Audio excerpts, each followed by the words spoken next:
Muy buenos días, ¿cómo están? Bienvenidos a nuestro club de lectura Aprender Leyendo. Gracias por estar aquí, gracias por conectarse puntualmente. Son las 8:01 en Tijuana, 9:01 en el interior de la República. Gracias por estar aquí puntuales.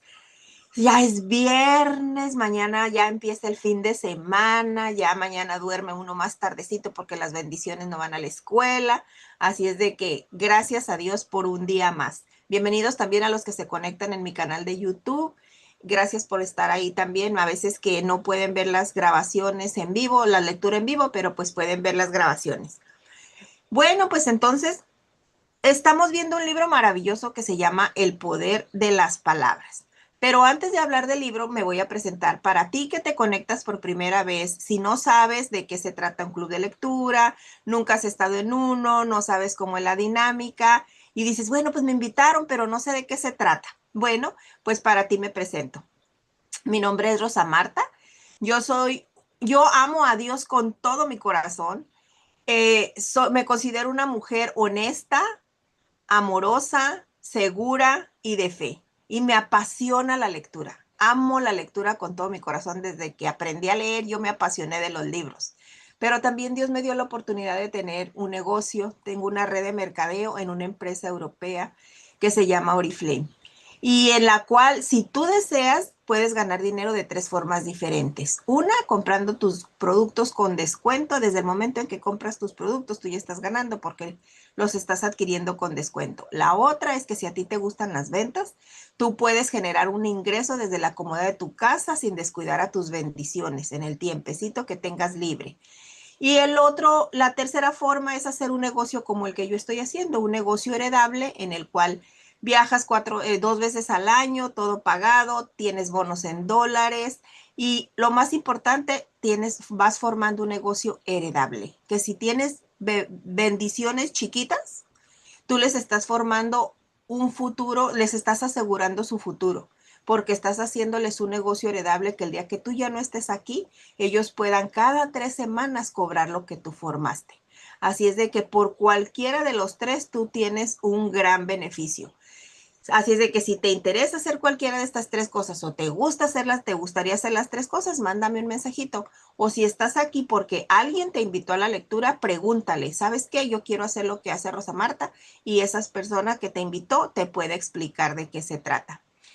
Bueno, y referente al libro del poder de las palabras, este libro es un libro que explora cómo las palabras y las conversaciones influyen profundamente en nuestra mente, en nuestras emociones, en nuestras decisiones y en nuestra vida en general, destacando que nuestra capacidad de aprender y cambiar permanece durante toda la vida, aunque con el tiempo perdamos la motivación para hacerlo.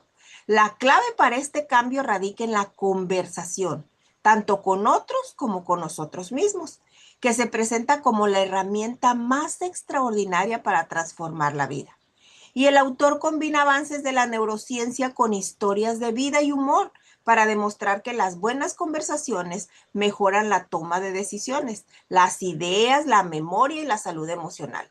Además, este libro enfatiza el impacto del diálogo, la escucha activa y el uso consciente del lenguaje para fomentar empatía, respeto y confianza, mostrando que las palabras pueden construir o destruir relaciones.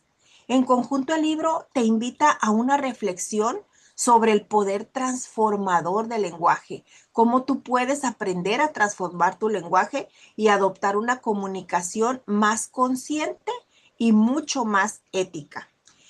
Y pues nos vamos, todo esto es lo que hemos estado aprendiendo y vamos a estar aprendiendo en este maravilloso libro del poder de las palabras.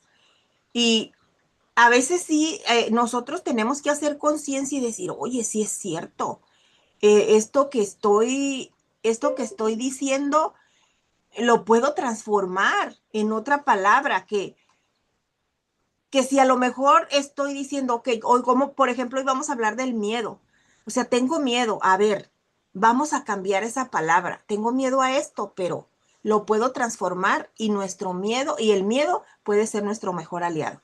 Así es de que vámonos directamente a nuestra lectura y nos vamos a donde dice la construcción del miedo, que dice, cuando mis sobrinos tenían 8 y 10 años, viajamos juntos de Buenos Aires a Madrid. En algún momento, pasado el norte de Brasil y ya sobre el Atlántico, atravesamos una turbulencia que empezó a sacudir el avión de manera violenta. Me agarré de los apoyabrazos y deseé con todas mis fuerzas que aquello terminase pronto. Y ahí me acordé de mis sobrinos y pensé que debían estar aterrorizados. Tomé aire para parecer lo más calmado posible y me di la vuelta para transmitirles esa tranquilidad impostada. Entonces los vi agitando los brazos jubilosos y al grito de montaña rusa, montaña rusa. En la caída libre de la montaña rusa, las vísceras se desplazan al bajo vientre, las pulsaciones se disparan y nos ponemos a gritar con un pánico atroz. ¿Por qué volvemos? ¿Porque pagamos para experimentar el miedo? Precisamente porque la montaña rusa es el lugar donde descubrimos que el miedo puede convertirse en un placer. Desde aquel viaje a Madrid, la imagen de mis sobrinos moviendo los brazos a 10.000 metros de altura se ha convertido para mí en una suerte de mantra. Montaña rusa, montaña rusa. La poción no es mágica ni inmediata, pero funciona. Cada vez que el avión se tambalea, pienso que soy un pasajero en los orígenes de la aviación que ha esperado en fila para subirse a esa fabulosa atracción en la que unos mastodontes con alas se elevan por el cielo. Y me siento bastante mejor. A veces llego incluso a disfrutarlo. La fórmula me funcionó también en muchos otros contextos y situaciones, sobre todo en aquellos que sin ser peligrosos evocan reflejos y miedos viscerales. Por ejemplo, cuando me tocó dar algunas de las charlas más importantes o el primer concierto de mi vida. Convertir el miedo en placer. ¿Cómo es posible? La resignificación resulta misteriosa y mucho menos intuitiva que la distracción. Y lo es porque exige desaprender asociaciones muy arraigadas. Las experiencias corporales del miedo, del enojo o de la tristeza están tan ligadas a sus sensaciones que parecen inseparables, pero no lo son. Veámoslo primero con un ejemplo casi único en el mundo. El escalador Alex Honnold suele contar cómo resuelve el miedo mientras trepa sin cuerdas por paredes verticales y queda colgado de una protuberancia ínfima a cientos de metros del piso. Pero claro, antes de atreverse a una cosa así, Honnold realizó muchas de esas rutas con cuerdas para estimar su grado de riesgo con gran precisión. Lo singular de este escalador no es que afronte retos descomunales, sino el virtuosísimo técnico que le permite reducir el riesgo de esas ascensiones a valores razonables. Un actor pierde el miedo al escenario, un conductor de Fórmula 1 a la velocidad, un piloto de aviones a la turbulencia y un cirujano la impresión de ver un cuerpo sangrante. De la misma forma, un escalador experto convierte los paseos por los principios en un hábito que, gracias a la práctica y a la experiencia, adquieren su justa medida de riesgo. El miedo a la altura parece ser universal e innato y arraigado a nuestros genes como un principio básico de supervivencia, pero no lo es. Como tantas otras emociones, aprendemos a darle un significado. Esto lo descubrió la doctora en psicología Karen Adolph, con experimentos de lo más curiosos en los que hacía pasar a niños muy pequeños por unos puentes a distintas alturas. Adolf descubrió que el miedo a la altura se aprende con la experiencia. Los bebés primero se caen y solo entonces aprenden el miedo a caerse, no al revés. Cuando un bebé empieza a gatear, se lanza desde cualquier altura, sin atisbos de miedo. Unas semanas después, cuando ya lleva un tiempo recorriendo el mundo a cuatro patas, empieza a dar muestras de entender el riesgo del abismo. Se detiene al borde y lo explora. Con el tiempo se vuelve más precavido, hasta que casi con una precisión adulta intuye si está preparado o no para sortear un obstáculo. Parece que ha aprendido el miedo a las alturas, pero no es así. Meses después, cuando comienza a dar sus primeros pasos, el proceso se repite. En esas primeras caminatas se lanza, otra vez, de lleno al vacío. como si todo lo aprendido gateando se olvidara en cuanto empieza la marcha. Y otra vez, a medida que pasan las semanas, empieza a caminar con mucho más cuidado y atención. Algo parecido pasa fuera del terreno experimental. Cuando empieza a caminar, un bebé cae unas 40 veces por hora. Casi siempre se reincorpora rápido y sigue jugando, como si nada. Caer es el mecanismo natural para descubrir y aprender el peligro. Es decir, que el miedo a la altura no es innato, sino que se aprende con la experiencia. En cada dominio del movimiento estimamos la probabilidad de caer y sobre esta medida de riesgo construimos el miedo.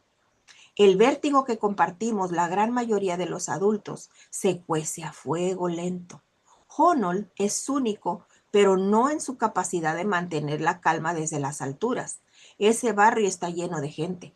Hay trapecistas, atletas que se elevan a muchísimos metros en una pértiga, paracaidistas. Todos ellos han aprendido algo que a los demás nos parece imposible. Considerar la altura en su justa medida de riesgo, como la mayoría hacemos, por ejemplo, cuando cruzamos la calle. También se da la ilusión inversa, situaciones peligrosas en las que se ignora el riesgo. En este caso, traigo un ejemplo de mi propia cosecha. A los 20 años viajé al Parque Nacional Tayrona, en el norte de Colombia, uno de los lugares más hermosos que he conocido. En el Tayrona se camina durante días enteros entre selvas, playas tropicales y reliquias arqueológicas. Ese paisaje onírico se recorre bajo una lluvia de cocos que caen pesados y voluminosos desde varios metros de altura. El asunto no le preocupaba a nadie, salvo a mí.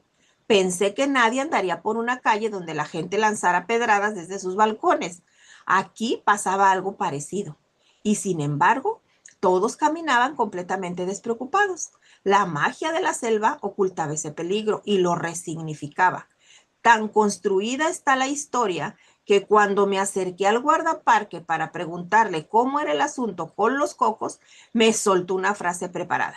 El coco sabe cuándo caerse.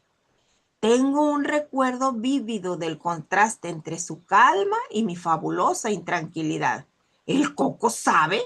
Volví hasta Santa Marta a la entrada del parque, donde encontré un casco de obra y recorrí así la selva del Tayrona.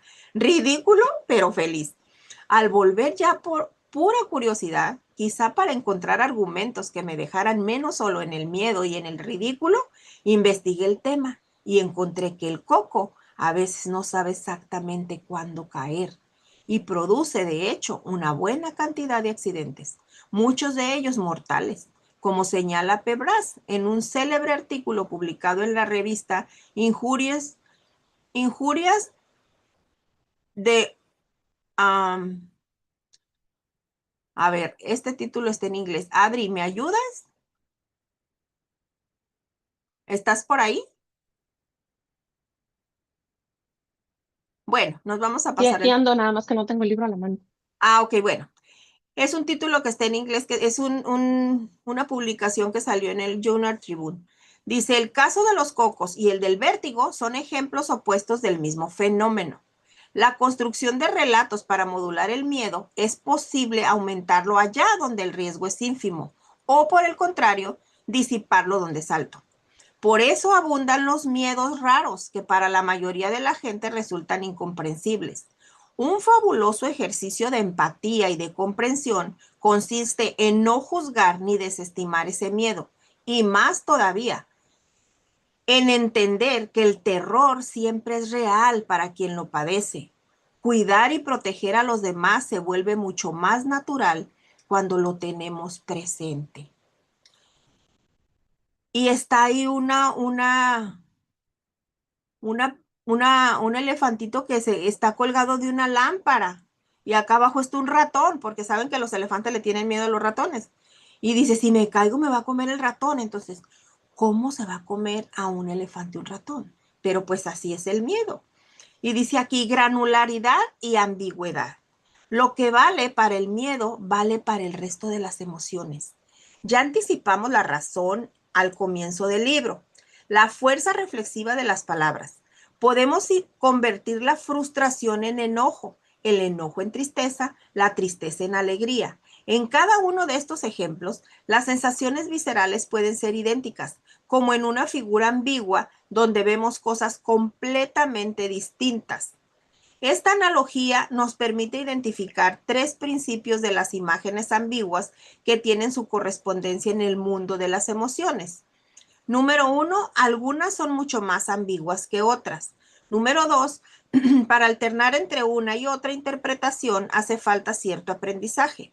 Número 3, cada persona tiene su propio sesgo y ve inmediatamente una de las dos figuras. En el mundo de las emociones ocurre lo mismo. Algunas son más propensas a confundirse que otras, como vimos cuando paseamos por la rueda de Plutchik. Para resignificarlas es necesaria una buena dosis de práctica y aprendizaje. No vale con la mera voluntad. Número 3, cada persona tiene sus predisposiciones y suele haber algún sentimiento que domina su experiencia emocional. Esto último explica por qué la dirección en la que cada cual busca regular sus emociones resulta tan arbitraria. ¿Convertir la tristeza en enojo o el enojo en tristeza?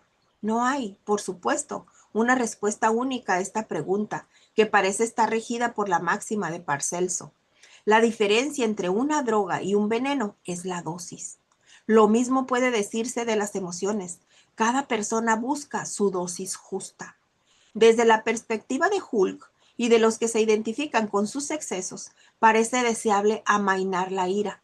Para otros, en cambio, lo deseable puede ser transformar la vida emocional para dar más rienda suelta al enfado. La escritora y activista Soraya Chemaly hace una oda al enojo como una emoción que ha sido estigmatizada en colectivos oprimidos. Cuenta Chemaly que en Estados Unidos se interpreta de manera radicalmente distinta el enojo de una persona negra al de una blanca, y que se señala a las niñas que el enfado es masculino y la tristeza femenina. No es una historia nueva.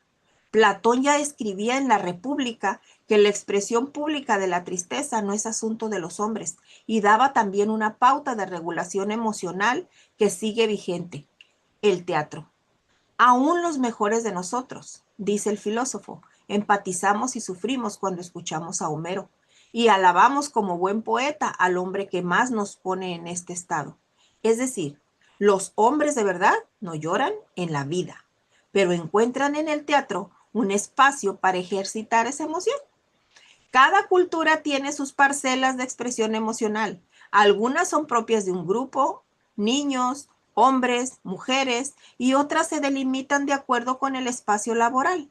Los jueces no pueden emocionarse. Los auxiliares de vuelo tienen que expresar calma y los vendedores alegría. Ni qué hablar las plañideras contratadas para llorar en los velatorios y los reidores en la televisión. Otras veces, como ocurría en el teatro griego, la expresión de algunas emociones es aceptable solo en espacios particulares. Vale repetir la pregunta, ahora en primera persona. ¿Quiero yo convertir la tristeza en enojo o el enojo en tristeza?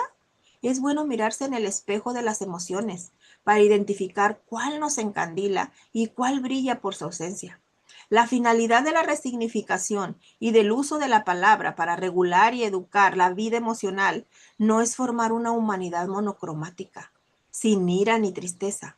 Más bien, al contrario, se trata de encontrar una representación más granular de las emociones que nos permita ver su versatilidad y sus superposiciones, y nos dé mayor control sobre cuándo y cómo sentir miedo, enojo, felicidad, tristeza, celos o sorpresa. La granularidad del espacio emocional no es una idea nueva. La filósofa Mariana Noé, que estudia en Nueva York las emociones en la Grecia antigua, señala que Aristóteles fue el primer filósofo granular. Aristóteles enumera las virtudes humanas y sus correspondientes vicios según su exceso o su defecto. La amistad es una virtud flanqueada por la descortesía y la excesiva complacencia. Entre la cobardía y la precipitación está el coraje. En la tabla resultante hay, sin embargo, una casilla vacía. Entre la ambición y el desinterés existe un grado justo, digamos, una ambición moderada para la cual ya notó Aristóteles, no hay palabra que la describa. El asunto se vuelve aún más interesante cuando entran en juego las traducciones. En castellano no hay un término adecuado para designar el centro virtuoso entre la humildad y la vanidad. Tampoco está claro cuál es la virtud que se sitúa entre la tacañería y el derroche, ni cuál es el punto intermedio entre el carecer de gracia y ser un bufón.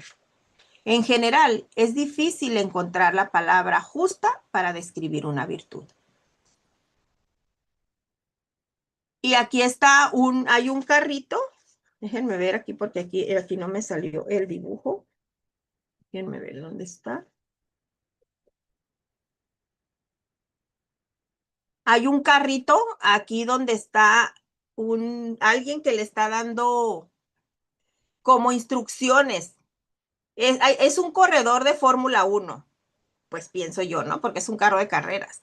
Y está el que les está dando instrucciones y le dice, sé osado, pero con compostura en los momentos críticos. Agresivo, pero no desleal. Ignora el peligro, pero sin confiarte. ¿Está claro? Fíjese qué contraste con las palabras. Sé osado, o sea, valiente, pero te comportas en los momentos críticos. O sea, ahí tiene que regular sus emociones. Sé agresivo, pero no seas desleal. O sea, no hagas trampa. Dale con toda la carrera, pero no hagas trampa. Ignora el peligro. O sea, que no te dé miedo, pero no te confíes.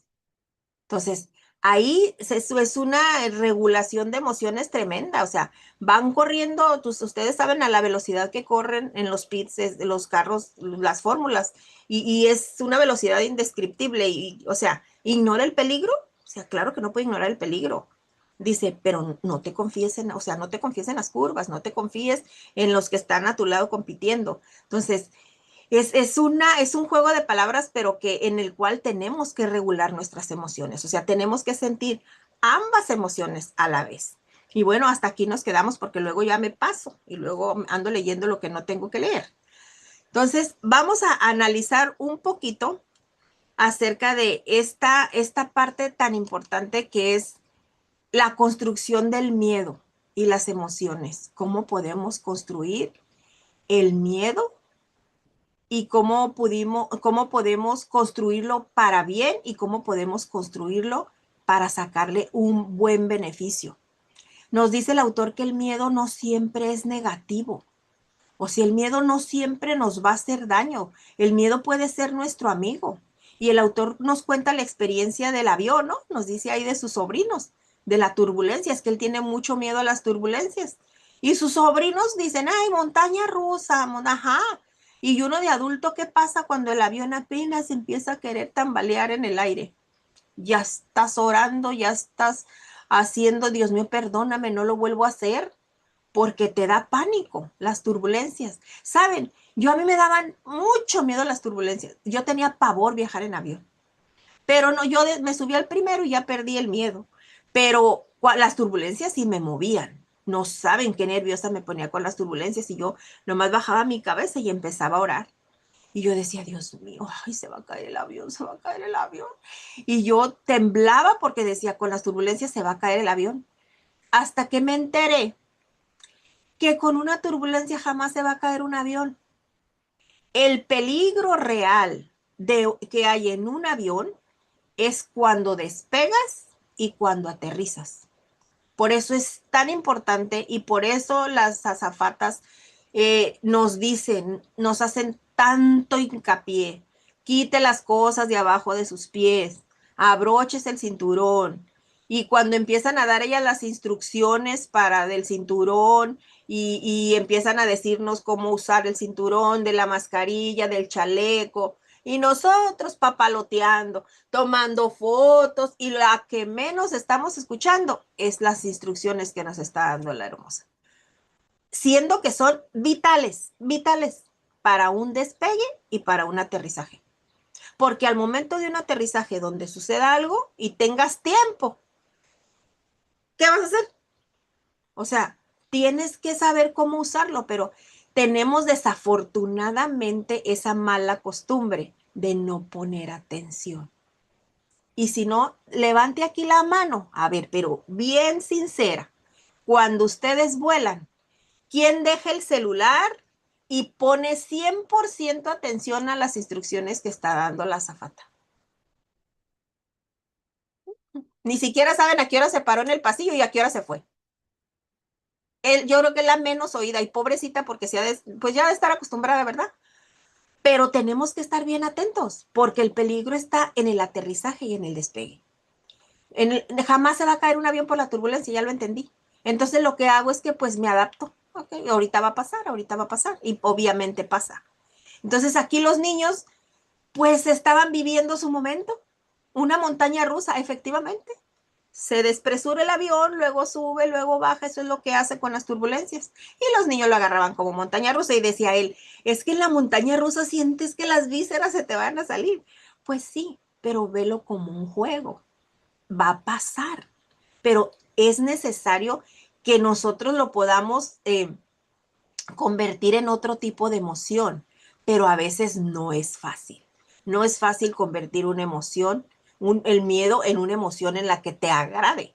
Hay que tener, es un proceso. Y nos dice también que tenemos que resignificar el miedo. Dice, podemos transformar el miedo en emoción o en entusiasmo, como la montaña rusa. La turbulencia la convirtieron los niños en una montaña rusa. Y dice que eso funciona como un mantra mental. O sea, empieza la turbulencia y dice el señor ahí, el autor dice, y yo digo, es mi mantra, ok, es una montaña rusa, es una montaña rusa, y me imagino en una montaña rusa subiendo y bajando, y me olvido que estoy arriba de un pájaro gigante con alas. Entonces ya estás dándole otra forma a tu miedo. Y aquí también algo bien importante que nos dice, el significado cambia la emoción. Si tú le das el significado de la montaña rusa, pues el miedo ya va a empezar a quedar aparte y vas a empezar a sentir quizá la sensación de emoción que tenías cuando te subías a la montaña rusa. Y este punto bien importante, el miedo se aprende, fíjense bien. No siempre naces con él, no siempre es innato, no siempre es natural el miedo. El miedo se aprende y se construye con la experiencia. Tú no vas a tener miedo nomás porque sí. El miedo lo vas a construir cuando ya te haya sucedido algo y vayas a volver a... Sí, Bar, próximo viaje. Y ya tenemos el de Tulum en puerta, así es de que vamos a irnos agarraditas y vamos a recordar nuestro mantra en el avión. Y definitivamente aquí nos dice, el miedo se aprende y nos habla de los bebés. Nos dice que los bebés no temen a las alturas, y es cierto. Un bebito que va gateando, déjalo en la orilla de la cama. ¿Y dónde lo vas a recoger? Abajo de la cama, porque se va a ir, va a agarrar camino. ¿Por qué? Porque no mide el peligro. Pero la próxima vez que lo dejes en la cama y empiece a gatear, va a ver la orilla de la cama y ya no tan facilito le va a seguir. ¿Por qué? Porque ya se cayó, porque ya le dolió, ya se hizo un chipote. Entonces, así vamos aprendiendo, poco a poquito. Entonces, ahí el niño no tenía miedo. Aprendió el miedo cuando se cayó. Y así vivimos nosotros nuestros miedos. Hasta que nos pasan las cosas, hasta entonces empezamos a tener miedo. Entonces, recordemos eso, el miedo es aprendido, el miedo no es automático. Dice Adriana, Alex Honnold escaló un edificio de 508 metros sin protección ni arnés. Tiene bien dominado el miedo. Claro, ahí nos dice el autor. Imagínate ese hombre, 508 metros sin arnés. Tú podrías decir, es un suicida, pero no, tenía bien dominadito el miedo. Y dice también, la práctica reduce el miedo. Dice, los expertos como él, como Alex, los escaladores, los pilotos, los cirujanos, no eliminan el miedo, lo ajustan al riesgo real. Eso es lo que hacen. La experiencia les ayuda a medir mejor el peligro. ¿Cuántas veces tuvo que subir Alex con arnés, con cuerdas, ese edificio para calcular bien sus pisadas, dónde se iba a agarrar, qué es lo que iba a hacer para poder subirlo sin nada? tuvo que experimentarlo, tuvo que hacerlo muchas veces para tener experiencia en eso. No se iba a aventar como el Borras, desde la primera vez subir un edificio de 508 metros y nada. Claro que no, primero lo tenía que explorar. Entonces tenía que tener experiencia en eso. Y dice, a veces ignoramos riesgos reales. Por ejemplo, en la selva, que se caían los cocos. Ese es un peligro real, porque te cae un coco en la cabeza y pues mínimo te hace un buen chichón. A lo mejor no te mata, pero sí te hace un buen chichón. Pero la gente no tiene miedo, porque el coco no lo va a matar, ¿verdad? Un cocazo en la cabeza literal así no te va a matar.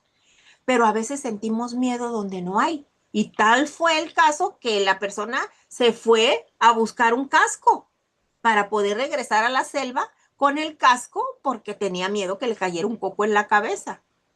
Pero él sentía ese miedo tan real donde no lo había.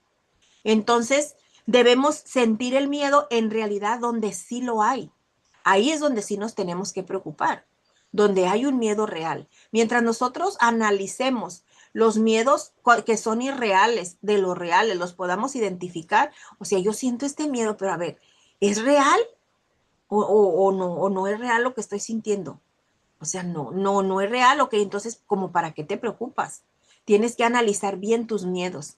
Dice, el miedo se construye con historias.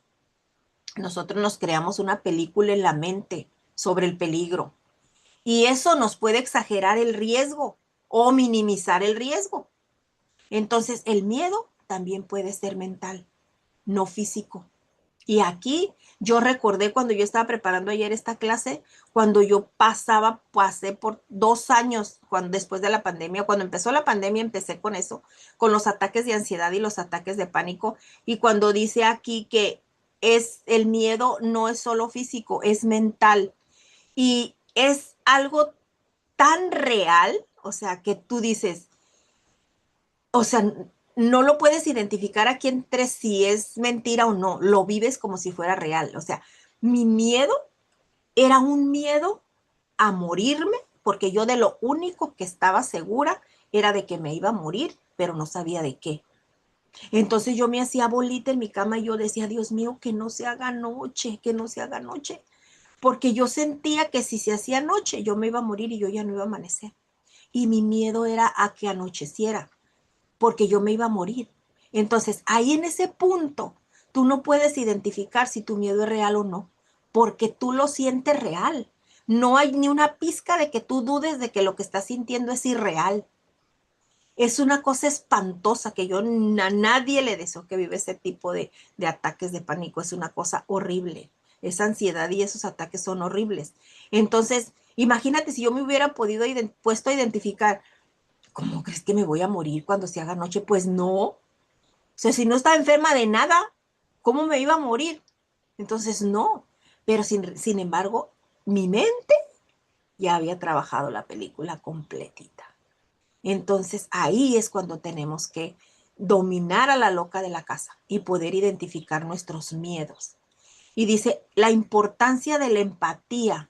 Aquí es bien importante. No debemos juzgar el miedo de otra persona. Para quien siente ese miedo es real. Yo lo sentía y es real, era real, yo lo vivía. Entonces, si tú tienes cerca una persona que pase por crisis de ansiedad, por crisis de ataques de pánico, lo peor que le puedes decir a la persona, no pasa nada, ahorita va a pasar. No es lo que estás pasando ahorita va a pasar. No te va a pasar nada, ni te va a escuchar, porque lo está viviendo, porque lo está sintiendo. ¿Qué es lo que tienes que hacer con esa persona? Abrázala, abrázala.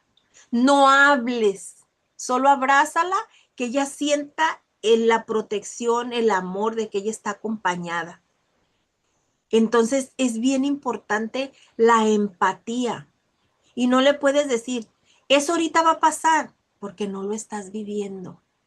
Es como cuando vas a un funeral de una persona que, por ejemplo, afortunadamente yo no he perdido ningún hijo, ¿verdad? Pero yo voy a un funeral de una persona en la cual perdió su hijo.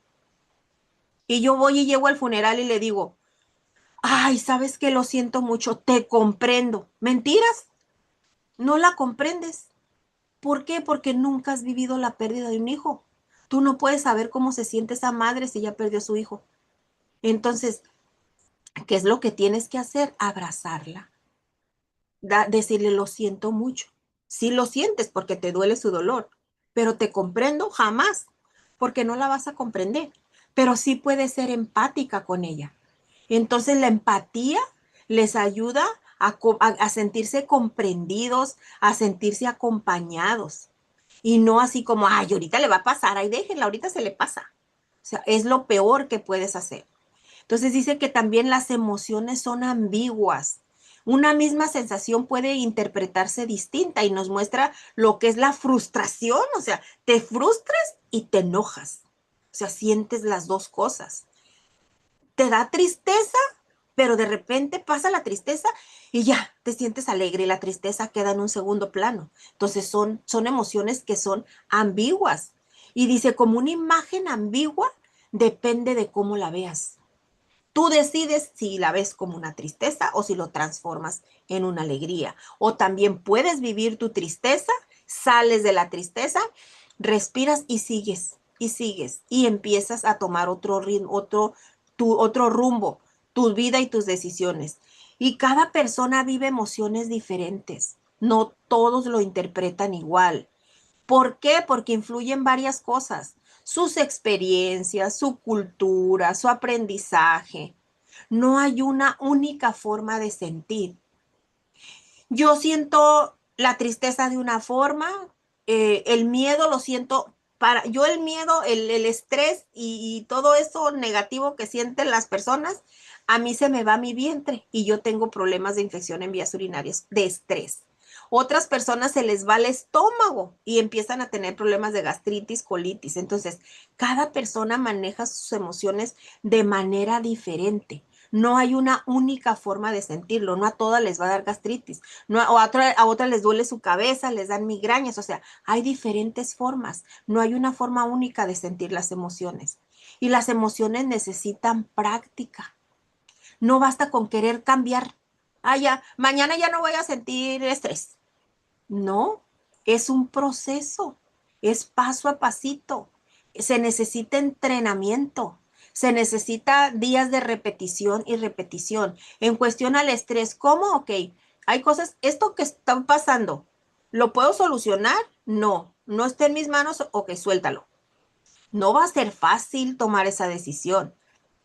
Hay que entrenar, hay que practicar, hasta que llegue un momento en que dices, ya sé, lo suelto, no me corresponde. Y por ende, el estrés comienza a bajar porque empiezas a entender que no está en tus manos solucionarlo. Entonces ahí empiezas a regular tus emociones y empiezas a cambiar, pero se necesita práctica y entrenamiento. No se hace de un día para otro. Y llega un momento en que te pueden decir en tu casa, ¿es que te vale?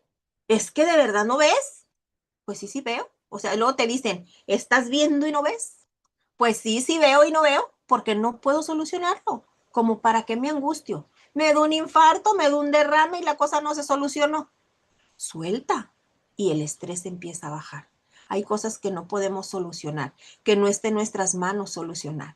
Y nos dice también que la cultura y las emociones también tienen mucho que ver. La sociedad influye en cómo expresamos las emociones. Aquí nos dice, me impactó mucho el ejemplo del teatro, porque nos dice, el actor dice, los actores, dice, hay hombres que se les enseña, y sí es cierto, desde niños. Tú eres niño, los niños no lloran, cállese, los niños no lloran. Y la pobre criatura, y se empieza a reprimir desde niño, porque les dice que los hombres no lloran. Entonces dice aquí, cuando llegas al teatro, pues si eres un adulto que creciste reprimido porque te dijeron que los niños no lloran, pues en el teatro te desahogas y ahí lloras con tu escena y sacas todo lo que traías guardado. Estás actuando, pero a la vez estás siendo sanado. ¿Por qué? Porque de niño te dijeron que no tenías que llorar. Entonces, la sociedad también influye en cómo expresamos nuestras emociones. Y dice, a las mujeres se les permite más expresar la tristeza. Fíjate. O sea, ¿cómo nos ven a nosotros? Las tristes, las amargaditas. Ay, Qué feo. Entonces, o sea, sí nos permiten a nosotros llorar. Nosotros sí podemos llorar, nosotros sí podemos estar tristes, los hombres no. Ah, no. Si ambos tenemos sentimientos, los mismos sentimientos, y ambos podemos y debemos expresarlos de la misma forma. Entonces, no debemos limitar. Y si tienen niños chiquitos, no les digan, por favor, no llores. O sea, ay, a mí como me con ganas de agarrarme a la mamá de las greñas y arrastrarla por todo el bulevar. Cuando vamos, me toca ver a una mamá con un niño, que el niño se cae y obvio llora porque le dolió, ¿no? Y le dice la mamá, levántese, cállese la boca. Le dije que no, que se hiciera con cuidado. No llore, no llore. Y la pobre criatura deja de llorar y se va sobando porque le duele, así como agarrarle y darle una zarandeada a la mamá. O sea, pues claro que tiene que llorar porque le dolió. Ahí tenemos que ser empáticas y enseñarle al niño, ¿sabes qué, mijo? Mira, pues te caíste, ten cuidado. Te estaba diciendo que caminaras con cuidado. O sea, te lo juro que el niño va a dejar de llorar en el instante, porque se va a sentir comprendido, se va a sentir amado, se va a sentir acompañado y va a tener cuidado. Pero si le gritas, pues le va a seguir valiendo al niño, pobrecito, y va a seguir sin llorar, sin poder llorar. Entonces, ¿cuál es el objetivo de todo esto? Que no debemos eliminar nuestras emociones. El autor nos sigue repitiendo lo mismo si se fijan en varios capítulos. No las debemos eliminar, debemos entenderlas, debemos interpretarlas mejor y debemos usarlas a nuestro favor. Así es de que llévense el mantra para quien vaya a volar próximamente y le toque una turbulencia, pobrecita de Alejandra Molina, porque le tiene pánico a los aviones. A ella sí le han tocado aterrizajes bien feos. Cuando nos tocó ir a Panamá, pobrecita de verdad, así haga de cuenta, el avión haz de cuenta que cuando aterrizó parece que era un caballo y le faltó así tantito para estrellarse con otro, o sea que fue tremendo la experiencia que vivió. Y cuando, ahora que nos tocó venir de Cancún, decía Rosa Marta, o sea, pobrecita, a ella sí le han tocado malas experiencias, pero tenemos que encomendarnos a Dios y vámonos. Nuestro día está fijadito, él ya tiene nuestro día y hasta cuando se nos acaba nuestra rayita. ¿Qué tenemos que hacer? No podemos evitar quizás sentir esa sensación de incertidumbre cuando nos subimos a un avión, pero tenemos que ponernos en manos de Dios. Entonces todo está bien. ¿Y qué vamos a decir? Vamos a llegar, primeramente Dios, bien a donde vamos. Eso sí, dejar de hacer películas en la mente y dejar de estar pensando cosas negativas, porque recordemos que lo que pensamos, eso atraemos. ¿Qué le pasó a Job? Job, que si saben la historia de Job que está en la Biblia, después Job dijo, lo que temí, eso me vino. Entonces, lo que nosotros tememos, eso es lo que atraemos. Así es de que dejemos de hacer películas en la mente y tenemos que ser personas más positivas. Debemos usar todo a nuestro favor y tener más control de nuestras emociones. Dice Guille, exacto, lo que pensamos, eso atraemos. Es el poder de la atracción, definitivamente.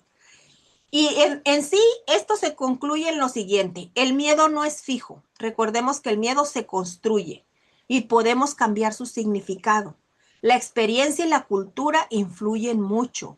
La sociedad y regular nuestras emociones requiere práctica. Tú no te vas a volver una experta en regular tus emociones de un día para otro. No, lo vas a hacer con la práctica.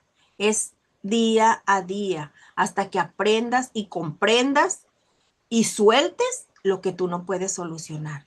Entonces tus emociones van a estar bien reguladas.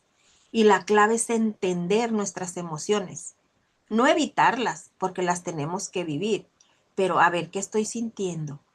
A ver, me estoy sintiendo preocupada, me estoy preocupando por esto. ¿En realidad vale la pena que me preocupe o que me ocupe? Porque de nada te sirve preocuparte si no te ocupas. Si tú te preocupas por algo que está en tus manos solucionarlo y no te ocupas de solucionarlo, pues vas a vivir preocupada toda la vida. Pero si tú te preocupas por algo que no puedes solucionar, pues ya les dije, suéltenlo.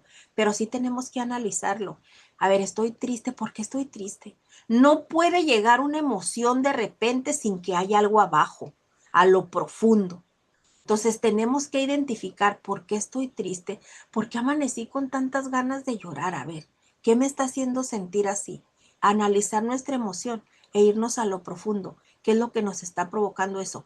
Vivir nuestra emoción, llorar si queremos, gritar, enojarnos, sí, pero un ratito y vámonos a continuar. Entonces, nosotros no sentimos las cosas tal como son, recuerden, sino como aprendimos a interpretarlas. No las sentimos tal cual, las sentimos como aprendimos a interpretar cada emoción. Así como aprendemos a interpretarlas, es como lo sentimos, no tal como son. ¿Ok? A ver qué dice por aquí, Guille. Dice, cuando yo trabajé en Liconza, en el sexenio del presidente Miguel de la Madrid, dice, volaba cada 8 días a Colima. Colima, Ciudad de México, y viví muchas experiencias de feos aterrizajes en el aeropuerto de Colima por vientos, y ese aeropuerto está muy cerca de Playa de Oro. Sí, es que, y yo me di cuenta de esto porque mi esposo sabe cómo sufría yo en las turbulencias, y él le gusta mucho ver documentales de aviones, y sigue a un capitán que te da instrucciones y te explica lo importante que es que pongas atención a las instrucciones y demás. Y me dijo, ven, el avión nunca se va a acabar por caer por turbulencias, mira, ve, y ya vi el documental y dije, ah, sí es cierto. Y ya explicó que lo peligroso es el despegue y lo peligroso es el aterrizaje. Por eso cuando aterrizas, que ni sientes el despegue ni sientes el aterrizaje, observa al capitán cuando ya te vas a salir, cuando ya te vas a bajar del avión. Por lo regular, cuando tú sientes un despegue, cuando tú despegas y aterrizas y ni sientes, tú te vas a dar cuenta que es un capitán que ya es mayor de edad, un señor ya maduro, ya grande. Cuando te toca que es como, más como la caballería, como caballería en el hipódromo, es porque te toca un piloto jovencito que está agarrando experiencia, y pues así empezó también el piloto que ya es mayor, agarrando práctica. Pues es que aprendimos aquí, todo se hace con la práctica. Va a llegar un momento que va a ser un experto en despegar y aterrizar, pero mientras pues nos va a tocar a las que nos va a tocar estar en su aprendizaje. Entonces, ¿qué nos toca? Pues flojitos y cooperando. ¿Algo que quieran comentar al respecto, chicas? Mar, acuérdate de nuestro mantra entonces. La montaña rusa, ahora que nos vayamos a Tulum, primeramente Dios, que no va a haber nada, no va a haber turbulencias, pero todo va a estar bajo control.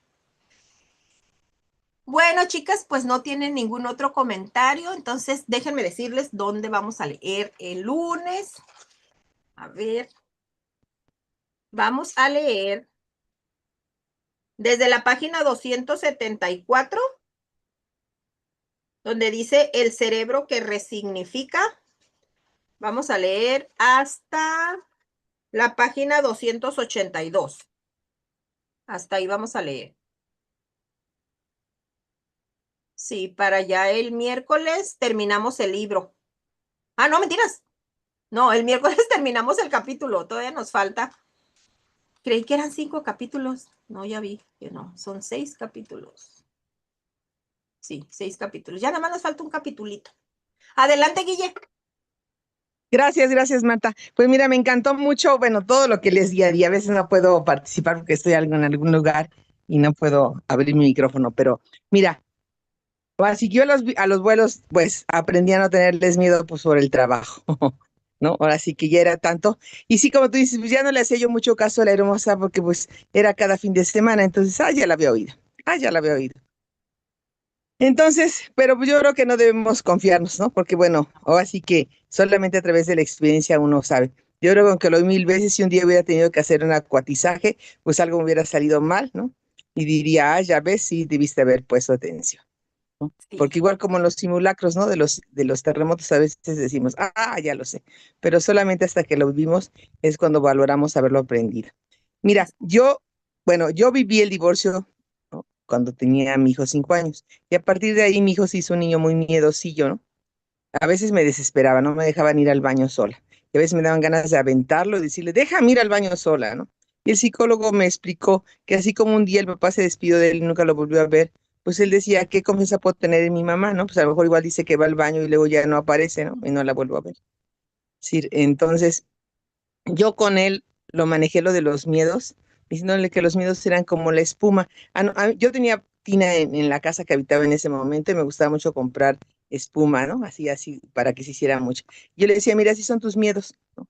Poníamos la cosita esa y le abríamos el grifo y empezaba a hacer mucha espuma. Decía, mira, si tú le tienes miedo porque ves un monstruo, pero pues dejas que crezca porque sigues teniendo el agua abierta, pues la espuma crece y crece y crece más y ese monstruo ya te sobrepasó tu tamañito, ¿no? Pero mira, esa espuma, ¿no? Entonces no dejes de veras que tu mente te haga verlo de veras como un monstruo, ¿no? En cambio, mira, le pasas tu mano y pues ese monstruo grandote, porque ya se ve hecho grande la espuma, mira, se desvanece. Entonces, pues a veces yo también me lo aplico para mí, ¿eh? Y sobre todo a veces para las personas, ¿eh? Porque yo tengo una directora un poco especial y te juro que a veces de donde me bajo del camión voy rezando el Salmo 23, ¿no? Porque digo, ay, que llegue y no me diga algo. Mira, no me da tanto miedo ella, sí, me da miedo yo, me doy miedo yo porque te diré que un día yo tuve la intención de coger una piedra, estaban pavimentando la calle y romperle el parabrisas, ¿no? Y ahí fue cuando a mí me dio miedo el decir mis acciones. Tú dije, mira, bájale, tú no eres esa. Yo repito lo que tú dices, que tú eres una mujer de fe, y hasta lo he escrito en mi agenda, ¿eh? Diciendo un día que me pregunten, preséntate, yo voy a copiarte tu speech, porque se oye muy bonito, y también eso pienso que yo soy, ¿eh?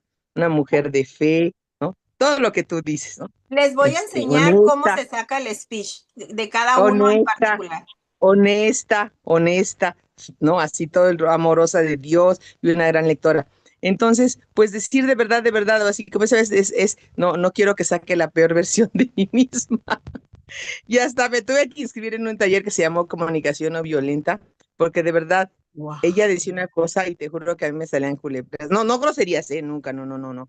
Pero la retaba y todo ese tipo de cosas, ¿no? Entonces, no, no, ahora mi principal cosa es, ay, disculpe maestra, no le escuché, ¿podría repetirme lo que me dijo? Y a veces, cuando le digo eso, ya no lo repite, ya se queda callada. Entonces digo, Wow. ay, disculpe, es que no le oí, venía con acelerada que no le escuché, no le escuché. ¿Qué fue lo que me dijo? Y pues ya es difícil a veces que la gente te vuelva a soltar su palabra que dijo altisonante o su palabra insultante, ¿no? Entonces, pero me ha costado trabajo. Pero muchas gracias. He aprendido mucho, mucho, mucho pues obviamente de ti, ¿no? Y también de las hermanas, ¿no? Fí- Como dice a veces Gaby, de que tratemos a los niños, ¿no? Sí. Fíjate, Guille, que lo de la espuma está maravilloso porque encontraste una manera muy sabia de enseñarlo y además el miedo es algo que los niños, si no nos estamos atentas, sí los va persiguiendo y los atrapa y siguen, crecen siendo unos niños inseguros. Y referente a lo que decías del mi speech, luego les voy a enseñar cómo se saca el speech, porque no es así nada más como, o sea, honesta, veraz, amorosa, segura y de fe. Cada virtud la sacas de alguien de tu familia. Pero cuando tú vas diciendo eso, yo voy diciendo, yo también, yo también, yo y sí también, lo eres, ¿no? y sí lo eres. Sí, Entonces, claro. entonces, bueno, así cuando yo estuve a punto de tomar una piedra para romperle el parabrisas, dije, Kike, tú no eres esa, ¿sí? No dejes No, que ella te saque la peor versión de ti y misma. es que acuérdense que nadie se resiste al amor. La palabra dice que la blanda respuesta aplaca la ira. Entonces, si tú le llegas con tranquilidad y con amor, pues ya ella va a tenerle que bajar 2 rayitas. Y dice Jessie aquí, dice, cuando les pregunté que si querían decir algo, dice Jessie, yo sí, Rosa Marta, solo que no puedo abrir mi micro. Llegué tarde, dice, pero sí lo de hacerse películas en la mente es muy perjudicial. Sí, bastante, Jessie. Dice, mi terapeuta me dijo que el trauma que tengamos nos hace pensar trágicamente. Y como hemos leído y visto, la mente tiene mucho poder. Ella me dio un tío cuando me empezaba, a un tip, cuando me empezaba a paniquear. Me dijo, detente, respira, decide qué acción tomar. Esa fórmula es maravillosa. También cuando te dan ataques de ansiedad. ¿Te vas a paniquear o te vas a calmar y observar tus opciones? Lo puse en práctica y eso me ayudó mucho. Definitivamente, Jessie. Cuando te estás de hecho pasando por un ataque de ansiedad, ¿qué es lo que tienes que hacer? Respirar. Respiras, agarras aire, cuentas 7 y lo sueltas despacito. Las veces que sean necesarias. Las veces que sean necesarias. Y empieza tu cerebro, te empiezas a tranquilizar y empiezas a ver las cosas de manera diferente. Y definitivamente las decisiones que han causado guerras, muertes, es porque se han tomado enojadas. Las personas están enojadas. Nunca debemos tomar una decisión cuando estamos enojadas, porque después nos podemos arrepentir. Tenemos que estar bien conscientes y más vale respirar, analizar y después actuar. Eso es de sabios. No podemos tomar una decisión enojada porque a donde nos vamos a ir es a catástrofes que después nos podamos arrepentir. Así es, chicas. Bueno, pues entonces, no, gracias por participar. Ven qué padre cuando participan, así se hace más amena la lectura. Chicas, les invito, por favor, sigan compartiendo mi liga de YouTube porque ya me llegó por ahí un correíto y me dieron ya una fecha para mis 1000 suscriptores. Necesito los 1000 suscriptores lo más pronto que pueda. Si les ha sido de edificación esta lectura, compartan con quien sea para que lo puedan ver grabado o lo puedan ver por aquí. Hay mucho material ahí en mi canal de YouTube, como saben, y así es de que no nada más están los libros que hemos leído, hay más material por si gustan ir a visitar mi canal. Nos vemos entonces el lunes, que pasen un fin de semana muy bendecido, gracias por estar aquí. Bye, bye.